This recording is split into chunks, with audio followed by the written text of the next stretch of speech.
ரோமருக்கு நிருபம் 9வது அதிகாரம் 9 16 வசனங்கள் முடிய. ரோமர் 9 16 வசனங்கள் முடிய. அந்த வாக்குத்தத்தமான வார்த்தையாவது, குறித்த காலத்திலே வருவேன், அப்பொழுது சாராள் ஒரு குமாரனை பெறுவாள் என்பதே.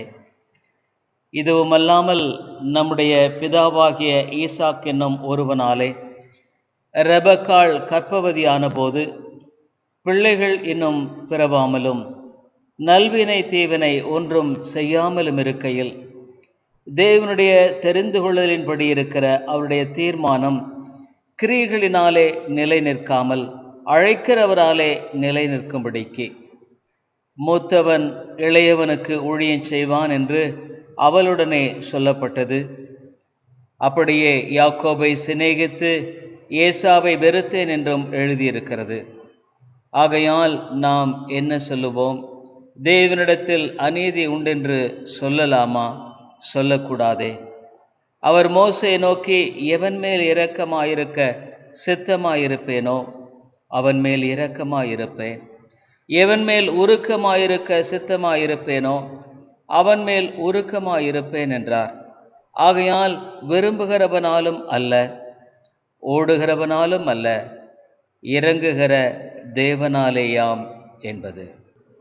நாம் தொடர்ந்து தேவனுடைய இந்த தெரிந்து கொள்ளுதலின் உபதேசத்தை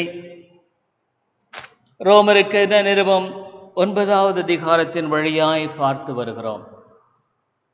அதனாலே பொதுவாக மனிதனுடைய இயற்கை தன்மை என்னவென்றால், மனிதன் தனக்கென்று ஒரு பெயரையோ புகழையோ ஒரு பங்கையோ நிலைநாட்ட எப்பொழுதும் பிரயாசப்படுகிறவனாகவே காணப்படுகிறான். நம்முடைய ஆதி தகப்பன்மார்கள் ஆதாம் ஏவாள் அவருடைய வாழ்க்கையில் தேவர்களைப் போல் ஆவியர்கள் என்று சொன்ன பொழுது தங்களுக்கென்று ஒரு பெயரை நிலைநாட்டும்படியாக அவர்கள் அந்த கனியை புசித்ததை நாம் பார்க்கிறோம்.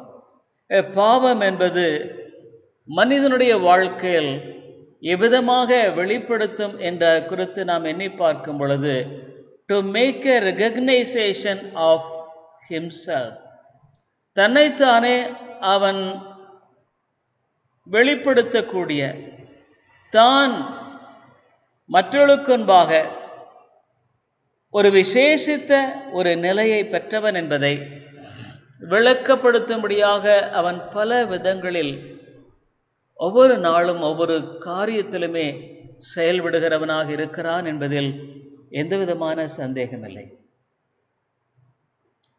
ஆகவேதான் இவ்விதமான இந்த தெளிவான தேவனுடைய தெரிந்து கொள்ளலின் சத்தியத்தை மக்கள் நிராகரிப்பதனுடைய காரியமே, அவர்கள் எல்லாவற்றிலும் தங்களுக்கென்று ஒரு பங்கை தெரிந்து கொள்ளுவதைப் போல இந்த ரட்சிப்பிலும் தங்களுக்கென்று ஒரு பங்கை தெரிந்து கொள்ளும்படியாக அவர்கள் விரும்புகிறார்கள், பிரயாசப்படுகிறார்கள். அதுவே தெரிந்து கொள்ளுதலின் உபதேசத்தை ஏற்றுக்கொள்ள அநேகர் மனதற்றவர்களாய் காணப்படுவதனுடைய முக்கியமான காரியம். ஆனால் வேதமானது தெரிந்து கொள்ளுதலின் சத்தியத்தை மிக தெளிவாக சொல்லியிருக்கிறதை நாம் அறிந்திருக்க. It's a plain teaching. இதில் வேற ஒரு மாறு கருத்தே கிடையாது. ரோமருக்கு நிருபம் 9வது அதிகாரத்தில் பவுல் இவ்விதமாக எழுதும் பொழுது, தேவனுடைய தெரிந்து கொள்ளுதலின் சத்தியத்தை நிலைநாட்டும்படியாகவே யாக்கோபையும் ஈசாயும் தெரிந்து கொண்டு அவருடைய வாழ்க்கையில நல்வினை தீவினை ஒன்றும் செய்யாமல் இருக்கையில், இதை நாம் அறிந்து கொள்ள வேண்டும். அவர்கள் ஒன்றுமே தீமையும் செய்யவில்லை, நன்மையும் செய்யவில்லை. ஆனால் தேவனுடைய தெரிந்து கொள்ளுதலின் படி இருக்கிற அவருடைய தீர்மானம், it is God's decision, it's God's plan. ஆகவே இந்த இடத்தில் தெரிந்து கொள்ளுதல் என்பது தேவனுடைய முழுமையான சித்தம், திட்டம் என்பதை வேத வசனங்கள் தெளிவாய் போதிக்கிறதை நாம் மறுக்க முடியாத விதத்தில் விளக்கப்படுத்தி இருக்கிறதை பார்க்கிறோம். இங்கு ஆண்டவர் அவருடைய தீர்மானம் கிரியைகளினாலே நிலை நிற்காமல், அதாவது யாக்கோபோ ஏசாவோ அவர்களுடைய கிரியையின் மூலமாக இது தீர்மானிக்கப்படவில்லை. அவருடைய கிரியையின் அடிப்படையில் இது தீர்மானிக்கப்படவில்லை. ஆர்மீனியஸ் என்ற கொள்கையை பின்பற்றுகிறவர்கள் என்ன சொல்லுகிறார்கள்? ஆண்டவர் தெரிந்து கொண்டிருக்கிறார், ஆனாலும் அவர்கள் ஆண்டவரை தெரிந்து கொள்ளுவார்கள் என்று அறிந்து ஆண்டவர் அவர்களை தெரிந்து கொள்ளுகிறார் என்று பேசுகிறார்கள். அப்ப அது கிரியை தானே. அவர்கள் தேவனை அறிந்து கொள்ளுவார்கள், தெரிந்து கொள்ளுவார்கள், தேர்ந்தெடுப்பார்கள் என்று சொல்லி அறிந்து தேவன் அவர்களை தெரிந்து கொண்டார் என்று வேதம் சொல்லுகிறது. இதை நாம் சரியில்லை என்பதை குறித்து விளக்கப்படுத்தும்படியாக பல முறை உடைய ஆத்துமா மரித்து போய்விட்டது என்பதை குறித்து நாம் தெளிவாய் மறுபடியும் மடிமாக சொல்லுகிறோம். ஒருவேளை நீங்க நினைக்கலாம், இதே சத்தியத்தை அநேக முறை சொல்ல வேண்டியது அவசியம்தானா? நிச்சயமாக அவசியமாக இருக்கிறது. என்று கேட்டால், அநேகர் இதை ஏற்றுக்கொள்ளாதது நிமித்தமாக மறுபடியுமாக இதை விளக்கப்படுத்த வேண்டியதாக இருக்கிறது. போன ஞாயிற்றுக்கிழமை கூட நான் எடுத்த பிரசங்கத்தில் இதை பற்றிய காரியங்களை நான் போதித்திருக்கிறேன். ஆண்டவர் கீழ்ப்படியாமல் போகும் பொழுது கனியை புசிக்கிற நாளிலே சாகவே சாவா என்று சொன்னார். அந்த மரணம் என்ன என்பதை குறித்தும் போன வாரம் நான் செய்தியில சொல்லியிருக்கிறேன். மண்ணை எடுத்து ஜீவ சுவாசத்தை ஊதினார், அவன் ஜீவ ஆத்துமாவானான். He became a living soul. அவன் பாவம் செய்த பொழுது அந்த ஜீவனுள்ள ஆத்துமா மரித்து போயிற்று. சாகவே சாவா என்று சொன்னது ஆண்டவர் உடனடியாக அவன் சரீரத்திலே மரித்து போய் விழுந்து விடவில்லை. அப்ப எங்க மரணம் நேரிட்டது? கர்த்தர் பொய் சொன்னாரா? தவறாய் சொல்லிட்டாரா? இல்லை, அவனுடைய ஆத்துமாவில் மரணம் நேரிட்டது. தேவன் ஆவியாக இருக்கிறார். அவரை தொழுது கொள்ளுகிறவர்கள் ஆவியோடும் உண்மையோடும் தொழுது கொள்ள வேண்டும். தேவன் தமது ஜீவ சுவாசத்தை ஊதின பொழுது மனிதன் ஜீவ ஆத்துமாவானான், தேவனோடு உறவு கொண்டான். ஆண்டவர் அவனிடத்துல எல்லா மிருகங்களை கொண்டு வருகிறார். அவன் பெயரிடுகிறான். அவனை ஆழ்ந்த நித்திரைக்குள்ளாக்கி எலும்பை எடுத்து மனுஷியை உண்டாக்கி அவனிடத்தில் கொண்டு வருகிறான். அவன் சொன்னான், இவ்விதமாக இவள் மனுஷி என்று பெயரிட்டான். அவனிலிருந்து எடுக்கப்பட்டது நிமித்தமாக ஒரு அருமையான உறவை நாம் பார்க்கிறோம். மனிதனுக்கும் தேவனுக்கும் உள்ள உறவை நாம் பார்க்கிறோம். ஆகவே அந்த உறவு என்பது ஆவியாய் இருக்கிற தேவன், அவனுக்குள்ளாக இருக்கிற உயிருள்ள ஆத்துமா, அவருடைய சுவாசத்தை கொண்ட ஆத்துமா,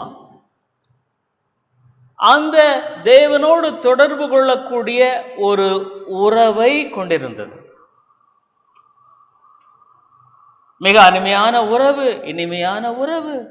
தேவன் தம்முடைய குழந்தையை போல, என்ன ஒரு அருமையான உறவை நாம் அந்த 2வது அதிகாரத்தில் வாசிக்கிறோம். அந்த 3வது அதிகாரத்தில் பாவம் வராத மட்டும் தேவனுக்கும் மனிதனுக்கும் அருமையான உறவு.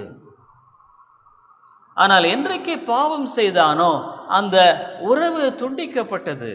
அவன் ஆத்துமாவில் மரித்து போனான். அவனுடைய அந்த ஜீவ சுவாசமானது அவனில் மரணமா, அதாவது இட் இஸ் எக்ஸ்டிங்விஷ்ட், அது அங்கு மரித்து போய்விட்டு, இல்லாமல் போயிற்று. மரணம் என்பது ஜீவன் இல்லாத ஒரு வாழ்க்கை. ஆகவே தேவனோடு கூட அவன் தொடர்பு கொள்ளுகிற வழி முற்றிலுமாக அற்று போய்விட்டது. ஆகவே அவன் தொடர்ந்து தேவனோடு விழுவதற்கு முன்பாக கொண்டிருந்த உறவை இழந்து போய்விட்டான். தேவனாகவே மனிதனிடத்தில் பேச வேண்டியதாக காரியங்களை வெளிப்படுத்தும்படியான காரியம், அதுவும் மறைமுகமாக. ஆனால் அதற்கு முன்பாக நேரடியான ஒரு தொடர்பை நாம் பார்க்கிறோம்.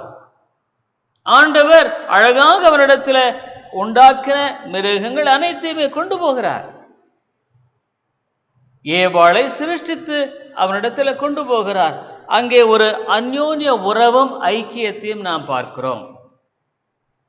இதுதான் மறுபடியும் பிறக்கிறது. பரிசுத்த ஆவியானவர் ஒரு ஆத்துமாவில் மறுபெறப்படையும் பொழுது அவன் ஆவியிலே பிறக்கிறான்.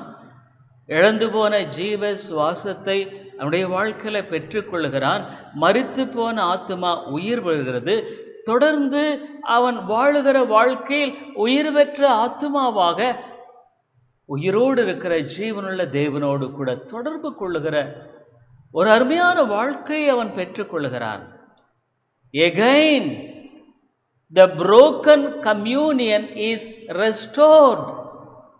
ரட்சிக்கப்பட்ட வாழ்க்கை என்பது மிக ஒரு அழகான வாழ்க்கை, தேவனோடு கூட கொண்டிருக்கிற ஒரு வாழ்க்கை.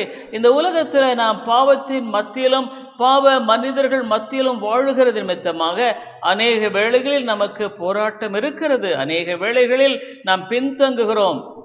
சில சமயங்களில் நம்முடைய வாழ்க்கையில் சில சமயங்களில் பாவத்துக்கு ஏதுவான காரியங்களும் கூட நம்மை ஆட்கொள்வதற்கு ஏது உண்டு, கட்டாயம் என்று அல்ல. ஆனால் அவனுடைய உண்மையான அதிமுக்கியமான வாழ்க்கையினுடைய தொடர்பு தேவனோடு அவனுக்கு ஏற்படுகிறது. ஆகவேதான் நாம் தேவ உறவு, communion with God is being restored.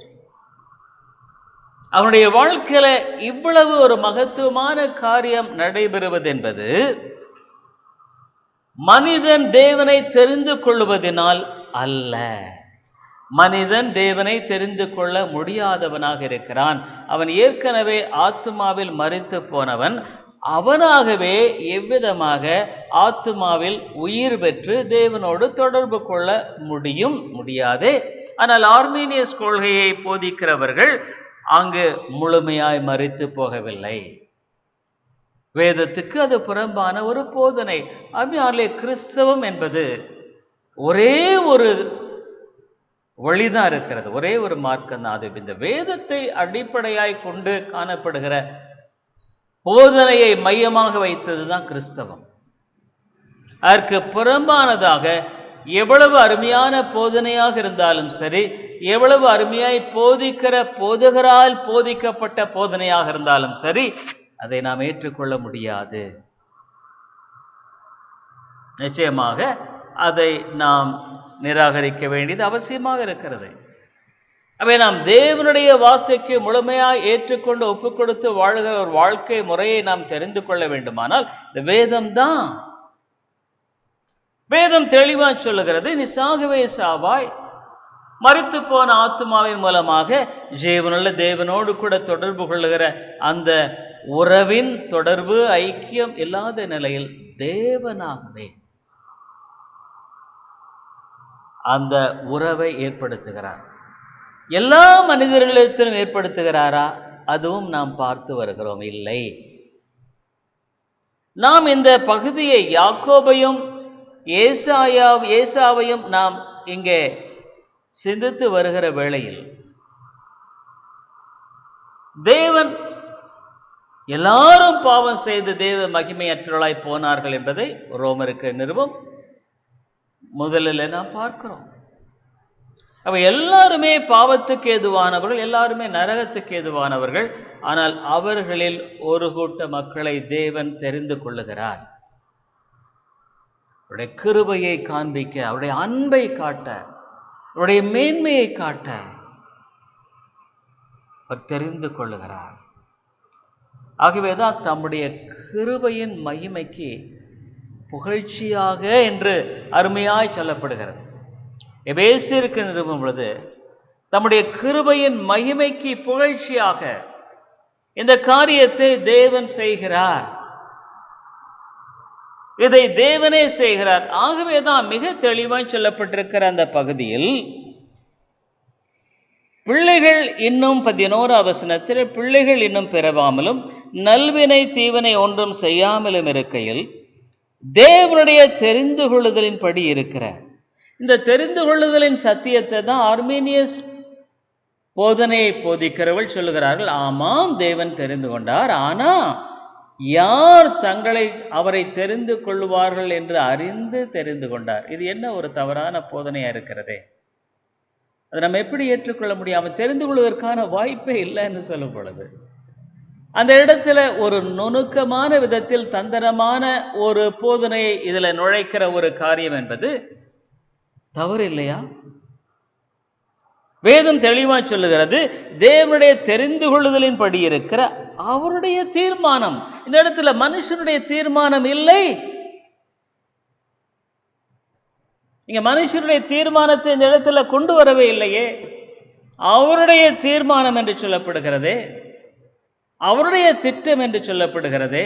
அப்பொழுது நாம் எப்படியாக இதுல மனுஷனுடைய தீர்மானம் திட்டம் என்பதை நுழைக்க முடியும்? முடியவே முடியாது. ஆகவே எபேசியருக்கு நிருபத்தில் பவுல் ரொம்ப அழகா சொல்லுகிறார். இந்த காரியத்தை குறித்து நாம் தெளிவாக அறிந்து கொள்வது மிக அவசியமாக இருக்கிறது. எபேசியருக்கு எழுதின நிருபம் இங்கே 1வது அதிகாரம் எபேசியர் 1:6 வசனத்தில் சொல்றார், தம்முடைய தயவுள்ள சித்தத்தின்படியே அவருடைய சித்தம் அது தயவுள்ளது. ஏன்னா அவர் இரக்கத்தை காண்பிக்கும்படியான அது ஒரு சித்தம். அது அழிந்து போகிற ஒரு கூட்டத்தின் மக்களுக்கு அவர் இரக்கத்தை காண்பிக்கிற ஒரு சித்தம். ஆகவேதான் 12வது வசனத்துல தமது சித்தத்தின் ஆலோசனைக்கு தக்கதாக எல்லாவற்றையும் நடப்பிக்கிற அவருடைய தீர்மானத்தின்படியே நாங்கள் முன்குறிக்கப்பட்டு, அவருடைய தீர்மானத்தின்படி, மனிதனுடைய தீர்மானத்தின்படியாக அல்ல, அவருடைய தீர்மானத்தின்படி. அதனால தேவனுடைய வார்த்தை ஒரு எழுத்தாகலும் ஒரு எழுத்தின் ஒருப்பாகலும் ஒழிந்து போவதில்லை என்று சொல்லப்பட்டிருக்கிறதை நாம் ஆண்டவராக இயேசு கிறிஸ்து சொன்னதை அறிந்திருக்கிறோம். ஒவ்வொரு எழுத்தும் ஒரு எழுத்தின் உறுப்பும் மிக முக்கியமானது இல்லையா? இதை நாம் எப்படி வேறுபடுத்தி போதிக்க முடியும்? நாம் ஆண்டுடைய வார்த்தையை நிராகரித்தாலே ஒழிய நாம் செய்ய முடியாது. ஆகவேதான் அந்த ரோமர் 9:11 அவருடைய தீர்மானம் கிரியைகளினாலே நிலை நிற்காமல் அழைக்கிறவராலே நிலை நிற்கும்படிக்கு, இது கிரியையினால் அல்ல, அழைக்கிறவரால் நிலை நிற்கும்படிக்கு தேவன் இதை செய்திருக்கிறார். 16 சொல்றார், ஆகையால் விரும்புகிறவனாலும் அல்ல, ஓடுகிறவனாலும் அல்ல, இறங்குகிற தேவனாலேயாம். ஆண்டவர் யாருக்கு இறங்குகிறாரோ அவர்களுக்கு இதை தம்மை வெளிப்படுத்துகிறார். அவர் தம்மை வெளிப்படுத்தாமல் ஒரு மனிதனும் தன்னுடைய வாழ்க்கையில் ஆண்டவரை அறிந்து கொள்ள முடியாது என்பதை வெகு தெளிவாய் சொல்லப்பட்டிருக்கிறதை நாம் அறிந்திருக்கிறோம்.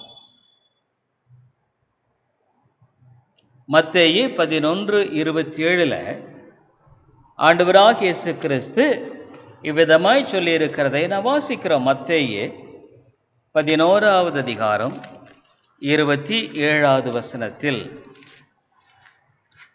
ஆண்டவராகிய இயேசு சொன்னதை, சகலமும் என் பிதாவினால் எனக்கு ஒப்பு கொடுக்கப்பட்டிருக்கிறது, பிதா தவிர வேறு ஒருவனும் குமாரனை அறியான். இயேசுவை பிதாவை தவிர ஒருவனும் அறிய முடியாது. குமாரனும் குமாரன் எவனுக்கு அவரை வெளிப்படுத்த சித்தமாயிருக்கிறாரோ அவனும் தவிர வேறொருவனும் பிதாவை அறிய முடியாது, ஆண்டவரை அறிய முடியாது. குமாரனும் குமாரன் எவனுக்கு அவரை வெளிப்படுத்த சித்தமாயிருக்கிறாரோ அவனும் தவிர வேறொருவனும் பிதாவை அறியான். அவை இயேசு கிறிஸ்து தன்னை வெளிப்படுத்தாமல் ஒரு மனிதன் அவரை ஆண்டவராகவோ இரட்சகராகவோ அறிய முடியாது. இன்னைக்கு உலகத்தில் பெரும்பாலானவர்கள் பெரும்பாலும் இயேசு என்ற பெயரை கேட்டிருக்கிறார்கள், புறஜாதிகளும். ஆனால் ஒவ்வொருவரும் ஒவ்வொரு விதமாக அவரை குறித்து எண்ணுகிற காரியத்தை நாம் பார்க்கிறோம். ஆனால் இயேசு கிறிஸ்து தன்னுடைய வாழ்க்கையில இரட்சகராக மீட்பராக அறிந்து கொள்வது என்பது முற்றிலும் வித்தியாசமானது. இயேசு கிறிஸ்து யாருக்கு தன்னை வெளிப்படுத்துகிறாரோ அவர்கள் இருளிலிருந்து வெளியே வருகிறார்கள். குருடாய் போன கண்கள் திறக்கப்படுது, ஆவிக்குரிய கண்கள்.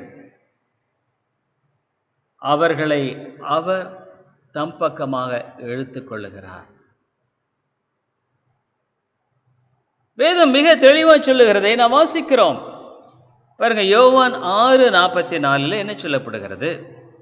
இந்த வசனங்களை நாம் மறுபடியும் பார்க்க வேண்டியதாக இருக்கிறது. ஏன்னு கேட்டால் அது உங்களுக்கு மனதில் ஆழமாக இருத்த வேண்டும் என்பதனால நான் மறுபடியும் பிரசங்கங்களிலும் வேத வகுப்புகளிலும் நான் எடுத்துக்கொண்டிருக்கிறேன். இது மிக குருஷியல், ரொம்ப முக்கியமானது. அதனால தான் இதை நான் வெகு நிதானத்தோடு கடந்து போகிறேன்.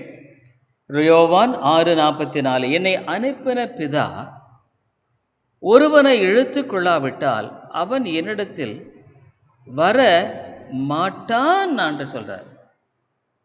இம்பாசிபிள்.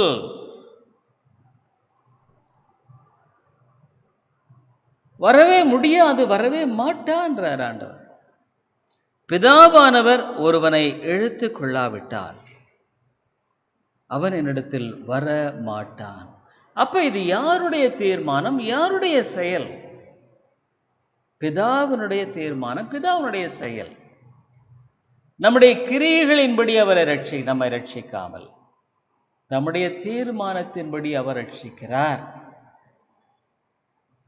அதே பாருங்க, யோவான் 6:45 அவர் என்ன சொல்றாரு? அதாவது 65 ஒருவன் என் பிதாவின் அருளை பெறாவிட்டால் என்னிடத்திற்கு வரமாட்டான்.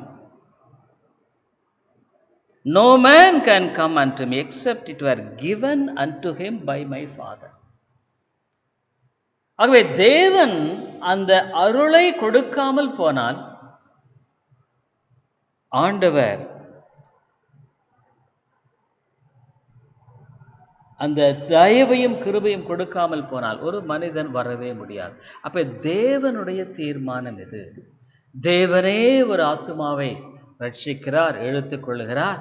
இது அவருடைய செயல். தீத்து 3:5 கூட நம்ம என்ன வாசிக்கிறோம்? நாம் செய்த நீதியின் கிரியைகளின் நிமித்தம் அவர் நம்மை ரட்சியாமல்.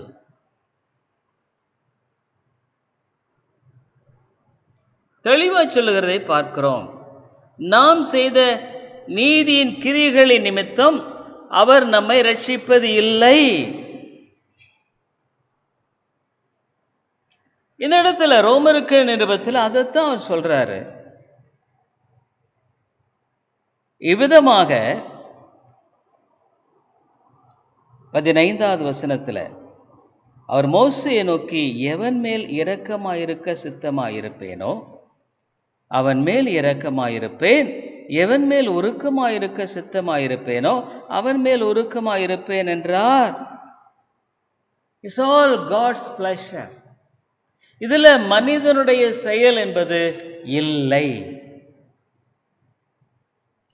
ஆகவேதான் அதுக்கு முன்ன என்ன சொல்றாரு? ஆகையால் நாம் என்ன சொல்லுவோம்? தேவனிடத்தில் அநீதி உண்டென்று சொல்லலாமா? சொல்லக்கூடாதே. 16 ஆகையால் விரும்புகிறவனாலும் அல்ல, ஓடுகிறவனாலும் அல்ல, இறங்குகிற தேவனால் ஆகும். ஆண்டுடைய இரக்கம் யார் பேரில் ஆண்டவர் வெளிப்படுத்த சித்தமா இருக்கிறார்களோ அவர்கள் மாத்திரமே ஆண்டவரால இழுக்கப்பட்டு கண்கள் திறக்கப்பட்டு அவருடைய வாழ்க்கையில மனம் திரும்புதலை ஆண்டவர் அவர்களுக்கு கொடுத்து அவர்களை ரட்சிக்கிறார். மற்றவர்கள் ஆதாம் ஏவாள் அந்த பெற்ற ஆக்கினையை சுமக்கிறவர்களாக அவர்கள் நியாயமாய் நியமிக்கப்பட்ட தண்டனையான நரக ஆக்கினையை அடைகிறார்கள். அதனால தேவன் தம்முடைய சித்தத்தின்படி தீர்மானத்தின்படி இந்த காரியத்தை அவர் செய்கிறாரு. இதுல ஒரு நோக்கத்தையும் வைத்திருக்கிறார் என்பதை நாம் பார்க்கிறோம். இந்த நோக்கம் என்ன? எபேசியர் 1வது அதிகாரம் 5வது வசனத்துல அதை நாம் பார்த்தோம். ஆனால் கூட நம்ம திரும்ப பார்ப்போம். எபேசியர் 1:5.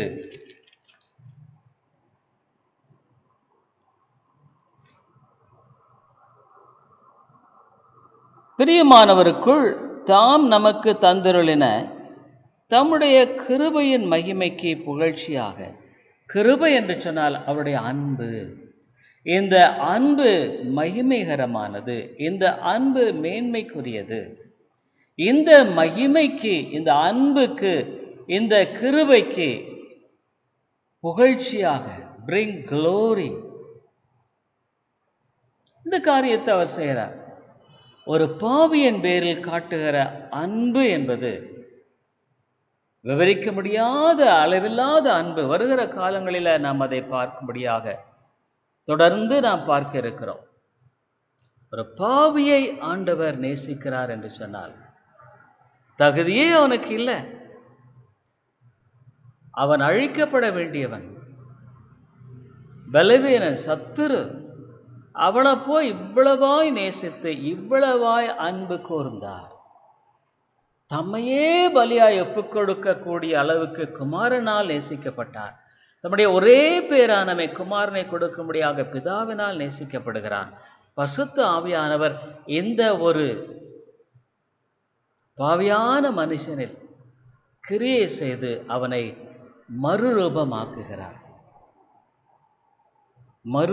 தொடர்ச்சியாக அவனை கிரியை செய்து அவனை தம்முடைய குமாரனுடைய சாயலுக்கு ஒப்பாக தொடர்ந்து மாற்றும்படியாக அவர் செயல்படுகிறார். என்ன ஒரு அருமையான திரியேக தேவனின் முழு செயல்பாடு ஒரு பாவியின் பேரில் ஆண்டவர் வெளிப்படுத்துகிறார் என்று சொன்னால் அது ஒரு அசாதாரணமான ஒரு காரியம், ஒரு சாதாரணமான காரியம் அல்ல. Is an extraordinary thing.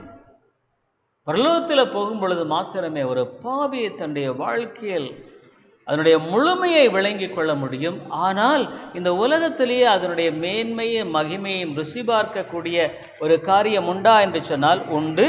தேவனுடைய வார்த்தையை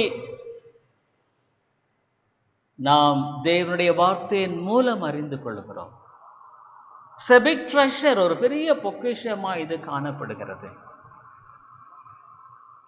இது மகத்துவமானதாய் காணப்படுகிறது.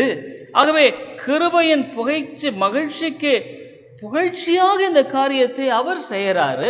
ஆனா இது அவர் பேரில் குற்றம் சாட்டப்படுகிற ஒன்றாக கூட சொல்லப்படுகிற ஒரு காரியமாய் காணப்படுகிறது. அதாவது ஒரு விதத்தில் ஆர்மீனியஸ் போதனை என்ன சொல்லுகிறது என்று சொன்னால், தேவன் தவறான விதத்தில் அதை அவர்கள் வியாக்கியானப்படுத்துவதன் மூலம் ஆண்டவருடைய வார்த்தையினுடைய அந்த simplicity of the gospel is being obliterated, அதை மறைச்சிருது. ஆனா பவுல் இந்த இடத்துல எழுதும் பொழுது மிக தெளிவாய் அவர் சொல்லுகிற ஒரு காரியம் என்னவென்றால், தேவன் தம்முடைய தீர்மானத்தின்படியாக இந்த காரியத்தை அவர் சித்தத்தின்படியாகவே செய்கிறார். இதில் நாம் எந்த விதத்திலும் மாறுபடியான ஒரு காரியமாக சொல்லவே முடியாது. இது அவர் தம்முடைய சுவிகார புத்திரராகும்படி தெரிந்து கொள்ளுகிறார். பாருங்க, எபேசியர் 1:6 to the praise of the glory of his grace, தம்முடைய தயவுள்ள சித்தத்தின்படி அந்த மகிமைக்கு புகழ்ச்சியாக he hath made us accepted in the beloved, தேவனுடைய பிள்ளையாக, தேவனுடைய குமாரனாக, குமாரத்தியாக, திரியேக தேவன் அந்த ஒரு குடும்பத்தில் அவர்கள் அங்கமாக மாற்றப்படுகிறார்கள். கிறிஸ்துவம் என்பது ஒரு மகிமையான ஒன்று என்பதை வேதம் சொல்லுகிறது. ஆனால் இன்றைக்கு கிறிஸ்தவ மக்களின் வாழ்க்கையை பார்க்கும் பொழுது இந்த வேத போதனைக்கும் கிறிஸ்தவ மக்களின் வாழ்க்கைக்கும் வித்தியாசத்தை நாம் பார்க்கிறோம் என்று சொன்னால் வேத போதனை தப்பல்ல. இன்றைக்கு அநேக மக்கள் கிறிஸ்துவை மதிப்பிடுகிறார்கள். எதன் அடிப்படையில்? கிறிஸ்தவர்களை பார்த்து கிறிஸ்துவை மதிப்பிடுகிறார்கள். அது தவறு. ஒருவேளை இயேசுவின் பெயரை அறிந்திருக்கிற எல்லாருமே கிறிஸ்தவர்கள் அல்ல. இரண்டு விதமான தவறான போதனைகள் இன்றைக்கு பொதுவான கிறிஸ்தவத்தில் மலிந்திருக்கிறது. இந்த ஆர்மேனியஸ் போதனையின் மூலமாக வந்த போதனையின் தொடர்ச்சி தான் இன்றைய பெந்தகோஸ்தே மக்களின் போதனையாக இருக்கிறது. பெந்தகோஸ்தே மக்களின் போதனைகளில் நீங்கள் இரண்டு காரியங்களை முக்கியமாய் காணலாம். ஒன்று, அவர்கள் எதுக்கெடுத்தாலும் விசுவாசம் விசுவாசம் என்று பேசுவார்கள். விசுவாசம் மிக முக்கியமானது. வேதம் விசுவாசத்தை முக்கியப்படுத்தி பேசுகிறது. ஆனால் இந்த விசுவாசம் என்பது வேதம் தெளிவாய் போதிக்கிற ஒரு அவருடைய சித்தத்தின்படி அவருடைய புகழ்ச்சிக்காக மனிதனுக்குள்ளார் அவர் கொடுக்கிற அந்த ஈவும் கூட என்று சொல்லலாம். ஆனால் இன்றைக்கு பொதுவான சபைகளில் போதனைகளில் நீங்கள் பார்க்கிற காரியம் என்னவென்றால், நாம் விசுவாசிக்க வேண்டும், விசுவாசத்தின் மூலமாக நாம் பெரிய காரியங்களை செய்யலாம், விசுவாசத்தின் மூலமாக ஆண்டவரிடத்திலிருந்து பெரிய காரியங்களை பெற்றுக்கொள்ளலாம், விசுவாசத்தின் மூலமாக பல காரியங்களை சாதிக்கலாம். இதில் என்ன ஒரு தவறான போதனை என்று சொன்னால், அவர்கள் சொல்லும்படியான அந்த விசுவாசம் என்கிற பதம் வேதத்தில் விளக்கப்படுத்தப்பட்ட இந்த விசுவாசம் என்ற பதத்துக்கு ஏற்புடையதாக இல்லை. அவர்கள் விசுவாசம் என்கிற பதத்தை உபயோகப்படுத்தும்படியான முறை என்னவென்றால் பாசிட்டிவ் திங்கிங், நேர்மறையான சிந்தனை. இது நடக்கும் என்று சொல்லி நம்ம நம்புவோம். பாசிட்டிவ் திங்கிங், எதிர்மறையா சிந்திக்காத, இது நடக்கும் என்று நினைச்சுக்கோ. ஒரு காலத்தில் ஆண்டவரை அறியாத பொழுது நானும் கூட அவ்விதமான தத்துவங்களை நார்மன் வின்சென்ட் பெர்ல் என்ற ஒருவர் எழுதின புத்தகத்தை ஒருவேளை உங்களுக்கு எத்தனைவே தெரியுமா? அதையெல்லாம் நான் வாங்கி படித்திருக்கிறேன். அதாவது பவர் ஆஃப் பாசிட்டிவ் திங்கிங் சொல்லிட்டு, நாம் நேர்மறையாக சிந்திக்கும் பொழுது நம்ம எதை அறிக்கையிடுகிறோமோ அது நடக்கும். ஆகவே விசுவாசித்தால் தேவனுடைய மகிமையை காண்பாய் என்ற சொல்லை அவர்கள் பவர் ஆஃப் பாசிட்டிவ் திங்கிங், நேர்மறையாக சிந்திக்கும் பொழுது அது நமக்கு நடக்கும். ஒருவேளை அது நடக்கலைன்னா நீங்கள் விசுவாசத்தில் குறைவுள்ளவர்களாக காணப்பட்டிருக்கிறீர்கள், ஆகவே உங்களுக்கு நடக்கலை. விசுவாசம் என்பது அநேக கிறிஸ்துவனுடைய வாழ்க்கையில ஜெபம் பண்ணுங்க, விசுவாசத்தோட ஜெபம் பண்ணுங்க, அற்புதத்தை செய்வார், வியாதி சுகமாகும், பண கஷ்டங்கள் தீரும், விசுவாசத்தோடு விடாப்பிடியாய் ஜெபிப்போம். ஆகவேதான் இன்றைக்கு பார்த்தீங்கன்னா எங்க பார்த்தாலும் ஜெபிக்கலாம் வாருங்கள், ஜெபிக்கலாம் வாருங்கள். விசுவாசம் விசுவாசம் விசுவாசம். ஆனா அந்த விசுவாசம் எவ்விதமான விசுவாசம் என்று சொன்னால், ஆசீர்வாதத்துக்கும் மற்றவைகளுக்கும் ஆண்டவர் செய்வார் என்று நம்புகிற அவருடைய விருப்பத்தை நிறைவேற்றும்படியான ஒரு விசுவாசத்தை, அல்லது அபிதமான விருப்பத்தை நிறைவேற்றுவார் என்று நம்புகிற நம்பிக்கை. அது பிப்ளிக்கல் ஃபெய்த் இல்லது. ஆகவே அநேக சமயங்களில் நீங்க பார்ப்பீர்களானா அவருடைய வாழ்க்கையில என்னன்னா, அவர்கள் விதமாக விசுவாசம் என்று சொல்லிக்கொண்டு ஆண்டவர் அதை செய்வார். ஒரு பக்தி வைராக்கியம் தாங்க இது. இன்றைக்கு பல மதங்கள் இருக்கிறது, பல மதங்களின் போதனைகள் இருக்கிறது. ஒவ்வொரு மதத்திலும் ஒரு நம்பிக்கை இருக்கிறது. நான் என்னுடைய கடவுளை நம்பினேன், எனக்கு ஒரு உதவி செய்தார், நம்பினால் கைகூடும். எல்லா மதங்களிலும் அந்த நம்பிக்கை என்ற ஒரு காரியத்தை முக்கியப்படுத்தும்படியான அந்த போதனையை கிறிஸ்தவ மதம் என்ற பெயரில் பிரகடனப்படுத்துகிற போதனைகள் இன்றைக்கு எல்லா சபைகளிலும் மலிந்து கிடக்கிறதை பார்க்கிறோம். விசுவாசம், ஆண்டவர் அதை செய்வார், அதை செய்வார். எனக்கு உனக்கு கஷ்டமா, பிரச்சனையா? ஆனால் அது விசுவாசம் என்பது பெயரளவில் சொல்லப்படுகிற ஒரு காரியமே அழிய, இந்த பாசிட்டிவ் திங்கிங் இருந்தா, நேர்மறையான சிந்தனை, எதிர்மறையான சிந்தனை, அவிசுவாசன எதிர்மறையான சிந்தனை, இதெல்லாம் விட்டுடணும். அடுத்தது என்னன்னா ஜபம் ஜபம் ஜபம். ஒரு மெய்யான தேவ மனிதன் ஜெபிக்கிறவனாக இருப்பான். அவன் ஜெபிக்கிற வாழ்க்கை அவனுக்கு இல்லைன்னா அவன் சரியான ஒரு ஆவிக்குரிய வாழ்க்கையில் இல்லை என்ற அர்த்தம். ஆனா ஜபம் எல்லாத்தையும் செய்யும். ஜபம் ஒரு மந்திரத்தை போல, ஜபம் ஒரு வழிமுறையை போல ஜெபித்து நாம் பெற்றுக்கொள்ளலாம். ஜபம் ஜபம் ஜபம் இவைகள் எல்லாமே தேவனோடு கூட இருக்கிற ஒரு உறவை அது வலுப்படுத்துமா என்று சொன்னால் வலுப்படுத்தாது. ஜபம் பண்ணலாம், ஜபம் பண்ணலாம். முக்கியமா இன்றைய இந்த கொரோனா காலங்களில் அதிகமாய் ஜெபிக்கிற ஒரு பெரிய கூட்டம் எழும்பி எங்க பார்த்தாலும் ஜபம் ஜபம் ஜபம். அநேக பெரிய பிரசங்கள் என்று சொல்லக்கூடிய பிரசங்களை கேட்டாலும் விசுவாசம், நான் ஜெயிப்பேன், மற்றவர்களுக்கு முன்பாக நான் தோற்று போக மாட்டேன், வெக்கப்பட மாட்டேன், என்னை ஆண்டவர் உயர்த்துவார், என்னை பலப்படுத்துவார், என்னை வழிநடத்துவார், என்னை வியாதியை நீக்குவார். ஜபம் விசுவாசம்.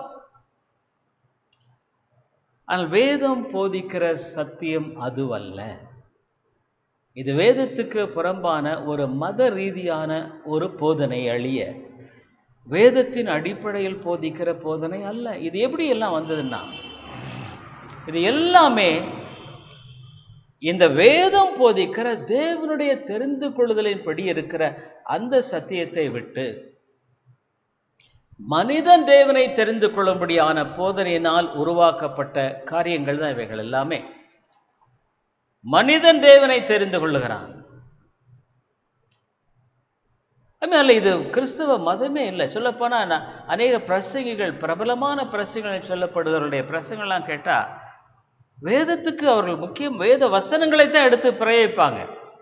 விசுவாசித்தால் தேவனுடைய மகிமையை காமி, விசுவாசிக்கும் எல்லாம் கூடும். ஆனா எந்த விதமான விசுவாசம்? வேதம் போதிக்கிற விசுவாசமா? இல்லை. அவ அநேக பெரிய பிரபலமான பிரசங்கிகள் என்று சொல்லப்படுகிறவர்களும் கூட அவருடைய போதனை வேதத்துக்கு ஏற்புடையதாக இல்லாதது நிமித்தமாக அவருடைய காரியத்தை குறித்து நான் நியாயம் தீர்க்கவில்லை. ஆனால் வேத வசனங்களின்படி சரியில்லையே, தெளிவாய் சொல்லப்பட்டிருக்கிற உண்மையை மறுக்க முடியாதே.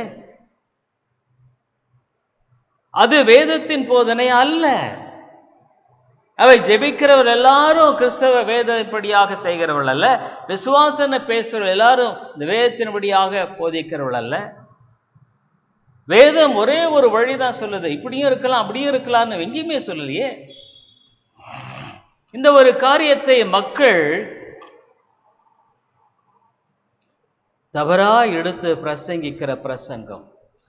தேவன் ஒரு மனிதனில் ரட்சிப்பை செய்யும் பொழுது அது மகிமையானது. ஆகவே தான் இன்றைக்கான கிறிஸ்துடைய வாழ்க்கை அவர்கள் தேவனை தெரிந்து கொள்வதை போல காணப்படுகிற ஒரு வாழ்க்கை முறை. இன்னொன்று என்னன்னா, அவங்க வாழ்க்கையை தனியா பிரிச்சிருவாங்க, பக்தியை தனியா பிரிச்சிருவாங்க. வாழ்க்கை எப்படி இருந்தாலும் சரி, பக்தியா ஜபம், பாடல், ஆடல். இன்னைக்கு தங்களுடைய தாளந்துகளை வெளிப்படுத்தும்படியாக எத்தனை பெண்கள், ஆண்கள் பாடல் பாடுகிறார்கள். அவருடைய ஒரு தோற்றம் கூட சரியாய் நமக்கு பார்ப்பதற்கு கஷ்டமா இருக்கு. ஆண்டவரை மகிமைப்படுத்தாமல் ஒரே பாட்டில் பல உடைகளை, நேரத்துக்கு நேரம் உடைகளை மாற்றி பாடுகிறதும், அவர்கள் சினிமா போல மேக்கப் செய்து கொண்டு அழகாய் பாடுகிறதும் பார்க்கும் பொழுதே ஒரு இச்சையை தூண்டக்கூடிய விதத்தில் அவர்களுடைய உருவத்தின் தோற்றம் காணப்படுமானால் அவர்கள் கர்த்தர் பரிசுத்தர் பரிசுத்தர் என்று பாடி என்ன பிரயோஜனம்? நான் சமீபத்தில் ஒரு பாடலை கேட்கும் பொழுது அவருடைய பரிசுத்தத்தை குறித்து ஒரு பெண் பாடுகிறாள். அவருடைய தோற்றத்தை பார்த்தாலே ஒரு சினிமா பெண்ணை விட மோசமான ஒரு தோற்றம் அளிக்கிற விதமான அந்த தோற்றத்தோடு கூட கர்த்தருடைய பரிசுத்தத்தை குறித்து பேசுகிறாள். அதுல பார்த்தீங்கன்னா ஆயிரக்கணக்கான வியூஸ் அதுல இருக்காங்க, அத்தனை பேர் பார்க்கறாங்க, ஈவன் சம்டைம்ஸ் மில்லியன்ஸ்.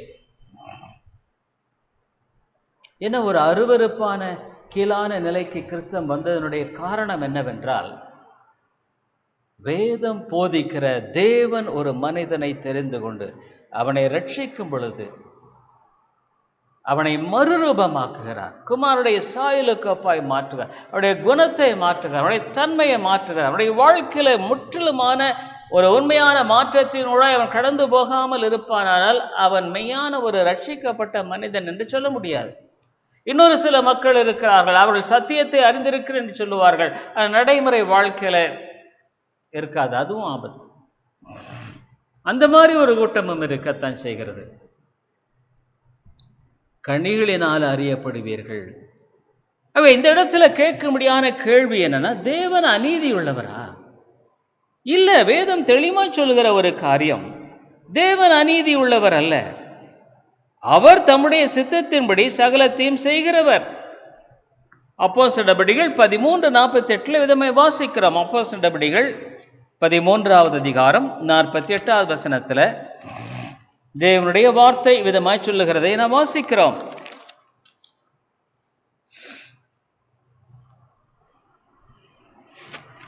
அப்போஸ்தலர் 13:48.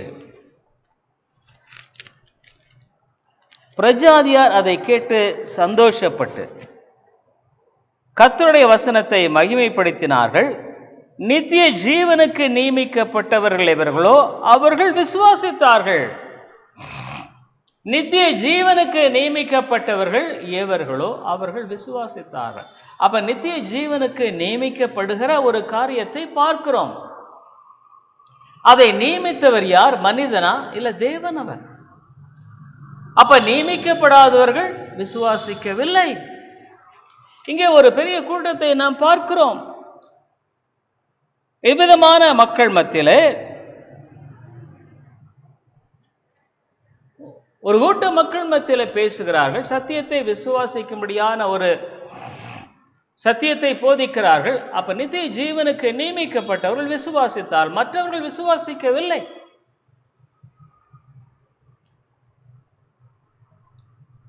ஆகவேதான் பவுல் இந்த இடத்துல கொண்டு வருகிற ஒரு ஆர்குமெண்ட்டை நம்ம பார்க்கிறோம். ரோமருக்கு 1வது அதிகாரத்துல, ஆகையால் நாம் என்ன சொல்லுவோம்? 14வது வசனம், தேவனிடத்தில் அநீதி உண்டென்று சொல்லலாமா? சொல்லக்கூடாதே. தேவன் அநீதியாய் செய்வார் என்று நாம் எப்படி சொல்ல முடியும்? சொல்லலாமா? துணிகரமாக நாம பேசலாமா? பேசக்கூடாதே. சங்கீதம் 7:11 வேதம் என்ன சொல்லுகிறது? சங்கீதம் 7:11, தேவன் நீதியுள்ள நியாயாதிபதி, God judgeth the righteous. அவர் நீதியுள்ள நியாயாதிபதி, அவர் அநீதி செய்கிறவர் அல்ல, அநியாயம் செய்கிறவர் அல்ல. அவர் எப்படி இந்த இடத்துல தவறு இழைக்கிறார் என்று நாம் சொல்ல துணிகரம் கொள்ளக்கூடும்? சொல்ல முடியாது.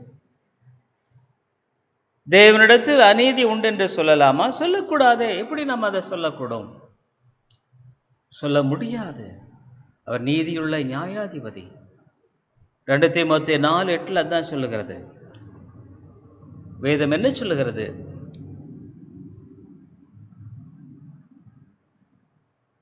இது முதல் நீதியின் கிரீடம் எனக்காக வைக்கப்பட்டிருக்கிறது. நீதியுள்ள நியாயாதிபதியாகிய கர்த்தர். நீதியுள்ள நியாயாதிபதி ஆயிற்றே, அவர் எப்படி தவறு இழைக்க கூடும்? போதனை என்று சொல்லும் பொழுது ஒரே ஒரு போதனை தான். இதுல இப்படியா இருக்கலாம் அப்படியா இருக்கலாங்கிறது இல்லை. அதனால் அவர் நீதியுள்ள நியாயாதிபதி. சரியா செய்த தம்முடைய அன்பை வெளிப்படுத்தக்கூடிய ஒரு மகிமையான காரியத்துக்காக அவர் இந்த உலகத்தில் மக்களை தெரிந்து கொண்டு ரட்சிக்கிறார். ஆகவேதான் இந்த வேதத்துல அன்பை குறித்து, தேவனுடைய அன்பு எவ்வளவு மேன்மையானது, மகத்துவமானது என்பதை தொடர்ந்து நாம் பார்த்து வருகிறோம். அவருடைய அன்பு எவ்வளவு உன்னதமானது, இவ்வளவாய் அன்பு கூர்ந்தார் என்று சொல்லுகிற அந்த அன்பை நாம் சிந்திக்கும் பொழுது எவ்வளவு ஒரு மகிமைகரமான அன்பு. இந்த அன்பை வெளிப்படுத்துகிற அவருடைய இந்த அன்பின் புகழ்ச்சிக்கு ஏதுவாக இந்த காரியத்தை அவர் நீதியுள்ள நியாயாதிபதியாய் செய்கிறார். ஆனா எசேக்கியேல்ல பாருங்க, இந்த ஜனங்கள் சொல்லுகிற காரியத்தை பாருங்களேன். எசேக்கியேல் 18:25 நீங்களோ 18:25 ஆண்டவருடைய வழி செம்மையா இருக்கவில்லை என்கிறீர்கள். இஸ்ரவேல் வம்சத்தாரை கேளுங்கள், என் வழி செம்மையாயிராதோ? உங்கள் வழிகள் அல்லவோ செம்மை இல்லாததா இருக்கிறது. ஆண்டவருடைய வழி செம்மை இல்லைன்னு பேசுறாங்க.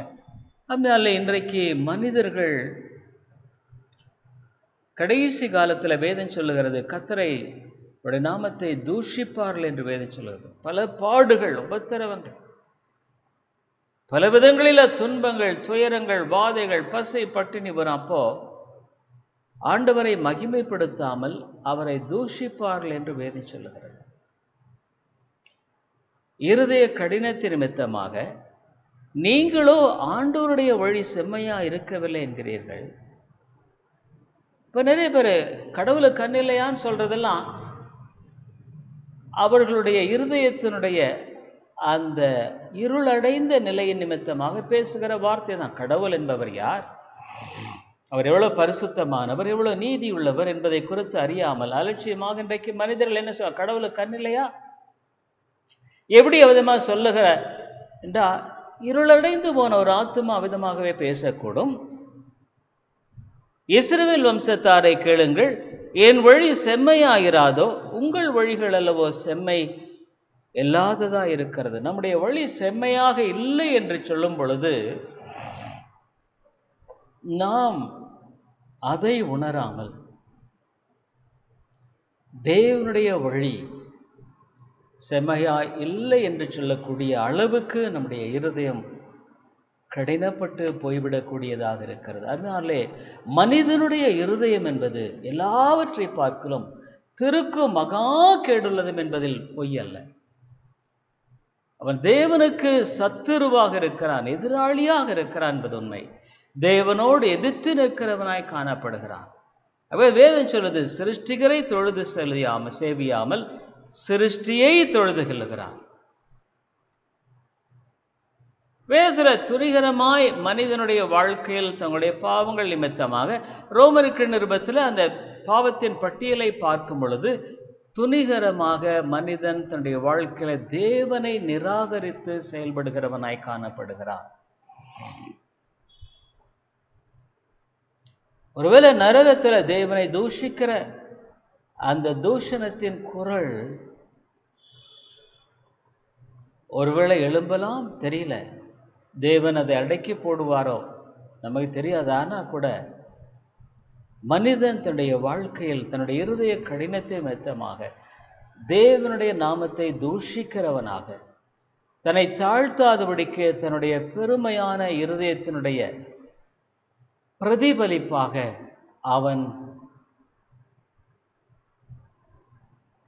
வாழுகிறவனாய் காணப்படுகிறான், வாழுகிறான். அதனாலான கிருபையின் சத்தியம் ஒரு மனிதனை தாழ்த்துகிறது. அவருடைய சித்தம், அவருடைய திட்டம், அவருடைய வழி. ஆண்டவரே, பாவியாக என் மேல் கிருபையாயிரும் ஐயா, உம்முடைய சத்தியத்தை அறிந்து வாழுகிற வாழ்க்கை எனக்கு தாரும். என்னில் எவ்வளோ காரியங்கள் சரியில்லையே, என்னை மன்னியும் ஆண்டவரே.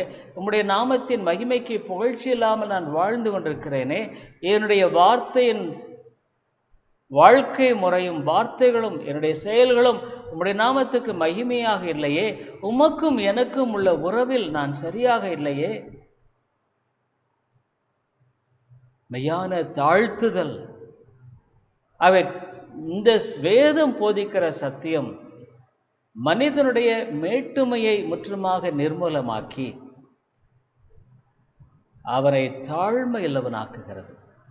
யோவான் ஸ்நானகனைப் போல அவர் பெருகவும் நான் சிறுகவும் என்று சொல்லக்கூடிய ஒரு வாழ்க்கை முறையை அவனுக்குள் உண்டாக்குகிறது. ஆகவேதான் அந்த அன்பின் புகழ்ச்சிக்கு எதுவாக அவன் வாழுகிறான். தாழ்மையுள்ளவன் எப்பொழுதும் ஆண்டவருக்கு உகந்தவன், பெருமையுள்ளவன், தேவனுக்கு எதிர்த்து நிற்கிறவன். அவன் பவுல் தொடர்ந்து இந்த தெரிந்து கொள்ளுதலின் சத்தியத்தை நிலைநாட்டும்படியாக பல கோணங்களில் அவர் தெளிவுபடுத்துகிறதை பார்க்கிறோம். தேவன் நம்முடைய வாழ்க்கையில் அவருடைய கிருபையை, அவருடைய அன்பை விளங்கி கொண்டு வாழுகிற மக்களாக நம்மை ஆசீர்வதிப்பாராக. ஜெபிப்போம். கிருபையுள்ள நல்ல ஆண்டவரே, நம்முடைய அருமையான ஜீவனுள்ள வார்த்தைக்காக நாங்கள் நன்றி செலுத்துகிறோம். பரிசுத்த ஆவியானவரே, இந்த சத்தியத்தை தாழ்மையாய் விளங்கிக் கொள்ளவும் ஏற்றுக்கொள்ளவும் எங்களுக்கு அனுக்கிரகம் செய்தரலாம். ஆவியானவரே, நீர் எங்களில் கிரியை செய்யும், உம்மை மகிமைப்படுத்தும். இயேசுவின் நாமத்தில் ஜெபிக்கிறோம் எங்கள் நல்ல பிதாவே, ஆமேன்.